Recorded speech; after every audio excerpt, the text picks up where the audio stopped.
अब आप लोगों को बता देते हैं, परसों भी बात हो गई और सब लोगों से अब बात हो गई, अब तैयार हैं। अब बहुत जल्दी ज्यादा से ज्यादा पार्टियां अब एकजुट होंगी। जेडीयू कोई पार्टी है, कहाँ आप लोग चिंता करें, पॉकेट से निकला हुआ पार्टी है, एकदम बेफिक्र रहिए।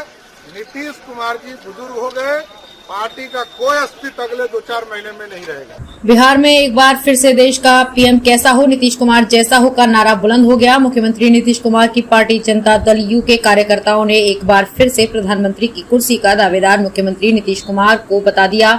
दरअसल शुक्रवार को बाबा साहेब की 132वीं जयंती के मौके पर आयोजित कार्यक्रम में भाग लेने हेतु मुख्यमंत्री नीतीश कुमार अपनी पार्टी के प्रदेश कार्यालय पहुंचे, जहां कार्यकर्ताओं ने उनका जोरदार स्वागत किया।